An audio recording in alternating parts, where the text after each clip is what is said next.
ఉంటుంది, మీకు ఏం చేస్తూ ఉంటారు? ప్రస్తుతం అయితే డిగ్రీ అయిపోయి ఖాళీగా వాటర్ వర్క్ చేసుకుంటున్నాం, ఏ జాబు లేక. అదే చంద్రబాబు నాయుడు గారు వచ్చాక 20 లక్షల ఉద్యోగాలు ఇస్తూ ఉన్నారు కదా. అవి ఆడిచ్చారు, ఇచ్చింది ఏమీ లేదు, ఒక్కడ కూడా లేదు.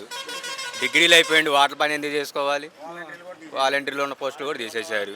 ఓకే, అది మీరు వాలంటీర్ జాబ్ చేసేవాళ్ళు ఇదివరకు? ఇదివరకు చేసినాం. మరి మీరు ఆ అమ్మాయిని అమ్మాయిని కిడ్నాప్లు చేశారంటున్నారు కదా. అంటే చూపిస్తే తెలిసిద్ది అది.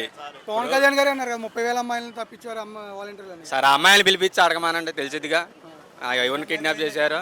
ఇప్పుడు తల్లిదండ్రులు ఉంటారు, వాళ్ళ అమ్మాయిని పిలిచి అడిగితే తెలిసిద్ది. ఓకే, మీరు వాలంటీర్ జాబ్ చేశారు, మరి ఇప్పుడు ఏ ఉద్యోగం ఉందా? ఏ ఉద్యోగం లేదు, నిరుద్యోగ వృత్తి నిరుద్యోగ వృత్తి కూడా లేదు, అసలు ఏమీ లేదు. ఏ పని చేసుకొని బతకడమే.